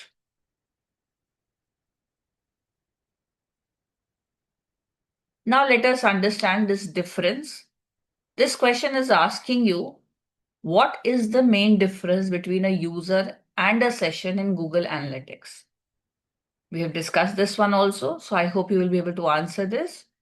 In any case, the answer is presented here for your reference. User refers to a unique visitor to your website or app, while a session is an individual visit. Now, this may include multiple interactions or page views. And as discussed, one user can have multiple sessions also. You can go through this question very thoroughly because it is very important.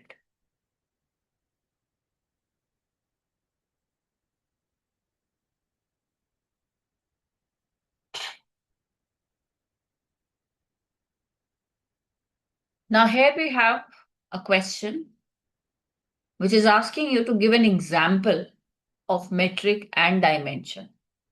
Apart from the examples which I have mentioned here, you can give your answers also, as long as it is not a multiple choice question, of course. But you should be clear about the concept. Okay, so what is a metric and what is a dimension? You should be very clear about. So as you can see the answer here, the metric, you can see the answer given to it is bounce rate. And you know what is bounce rate now. So you know it is a quantitative measure of users leaving after one page. So you should be able to justify your answer also, whether asked or not. Then dimension.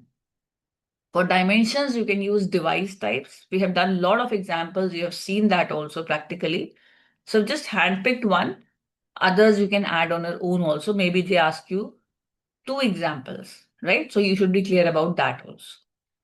So for dimensions, we have device types. That is qualitative data, which indicates whether users are there on mobile, desktop, or tablet.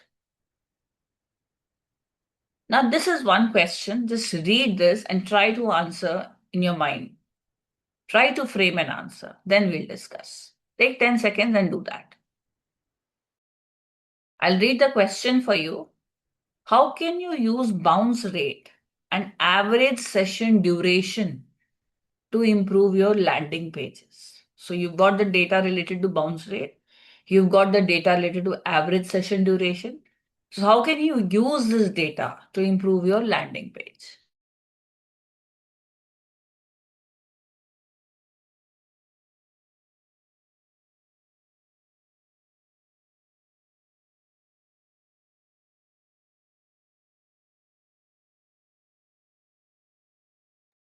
So you can see here that a high bounce rate and a short session duration suggests that visitors are leaving quickly.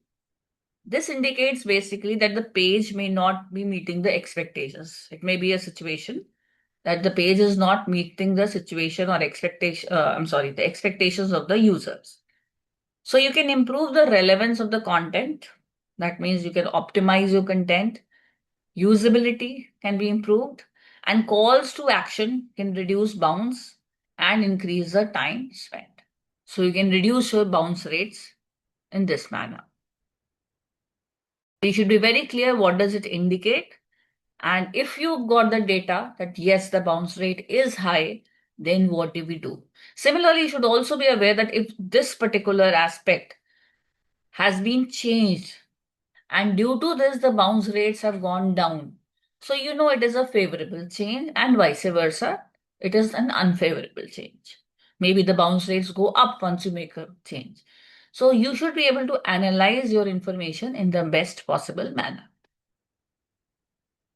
Now we have another question here. Why is it useful to track the device or location of your visitors? It is asking both the questions. Why is it useful to track the device also and the location also? So do you remember what is the utility of this? Can you frame an answer for this? Try doing that.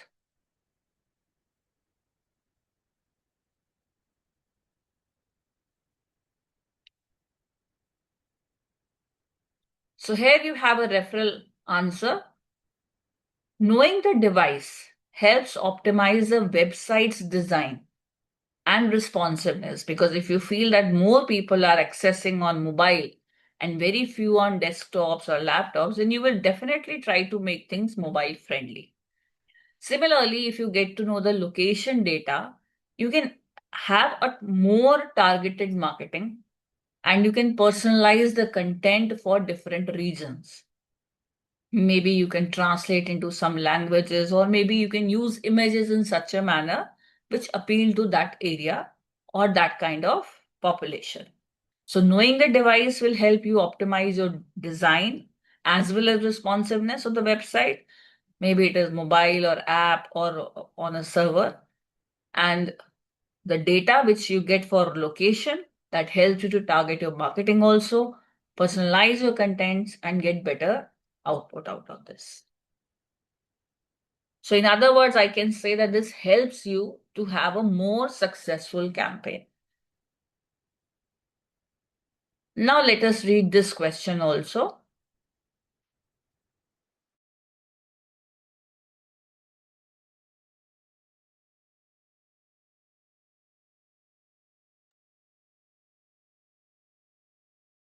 So here is the question which says that after launching a social media ad campaign with high traffic but low conversions from Instagram, what change would you make?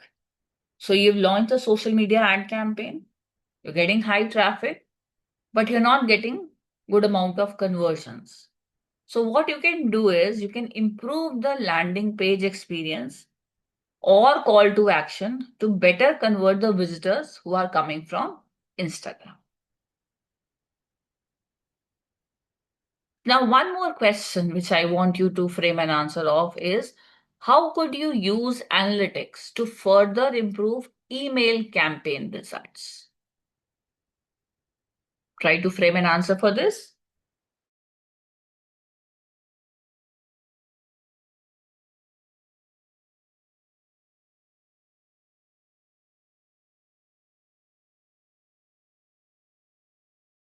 So yes, what you thought was right.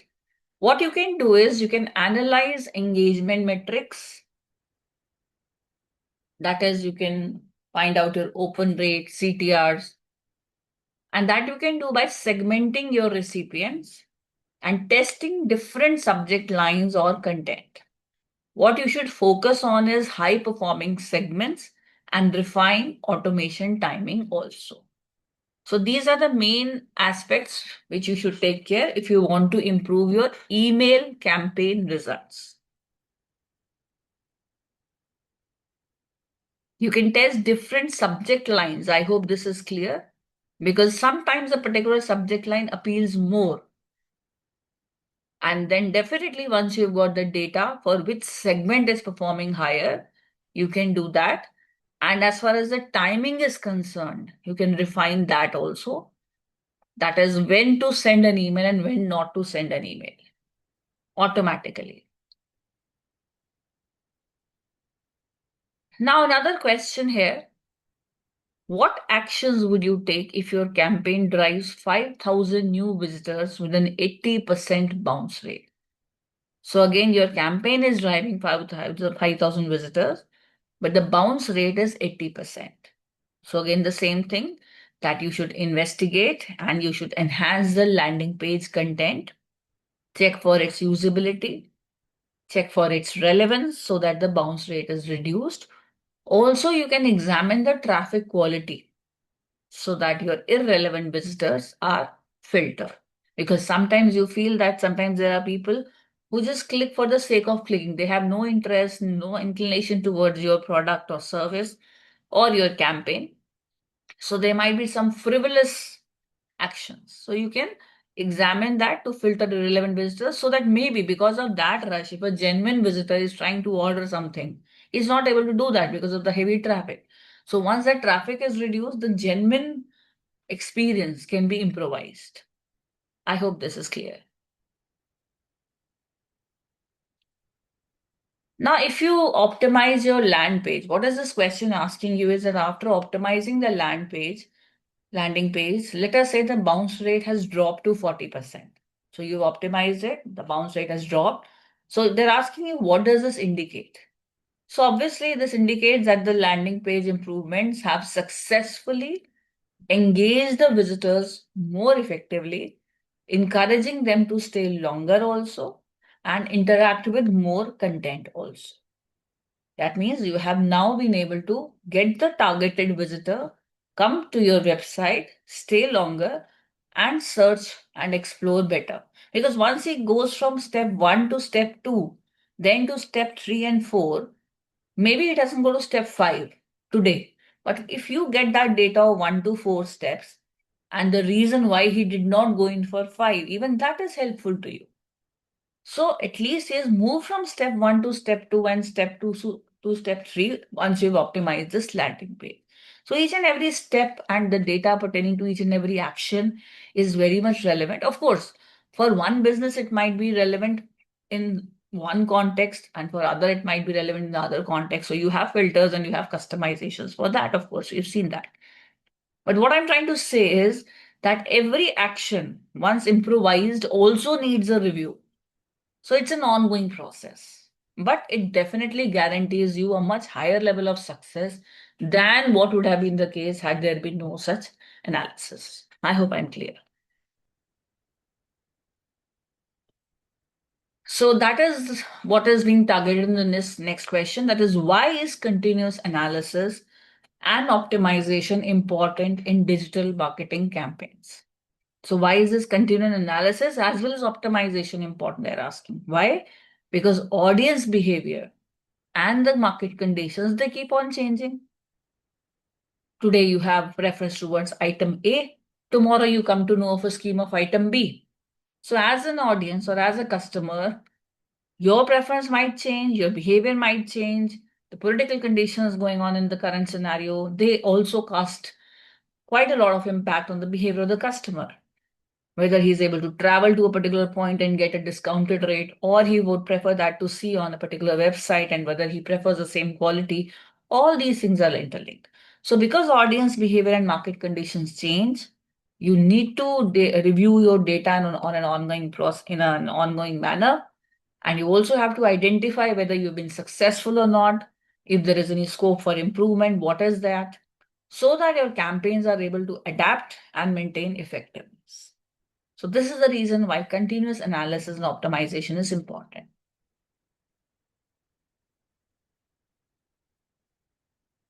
So some of the key takeaways from our video have been these ones. Kindly go through this.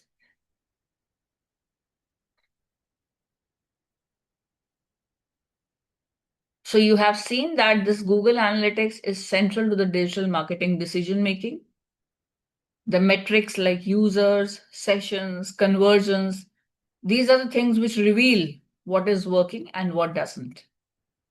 And using insight from analytics, it helps improve your website. It also helps improve your campaigns and you're able to get better results. You can always practice by setting up a Google Analytics demo. You can interpret basic reports now and you can use the data to test improvements also after having gone through this. For a better understanding, you can go through these online courses also. We have a GA4 tutorial for beginners. We have certain YouTube videos which I have mentioned here. These are also given in your module, study module. You can go through these. You should rather go in for the complete textual understanding of your study modules also. Certain other questions and assessment exercises have been given there. I would suggest that you practice them on your own, because once you walk through the process on your own, you will be able to understand it much better. So you may note these ones, or you may click a picture of this.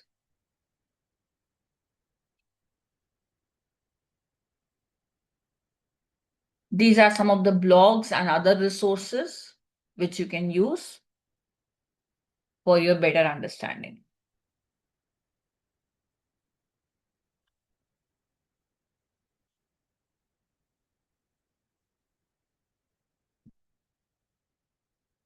So I hope this video was of use to all of you and you have been able to understand what is the use of analytics, how do we actually go in for metrics, dimensions, what is the role, and different other aspects which were only terms to you till now, but now they are such important things that they will help a businessman and a digital marketer to take informed decisions.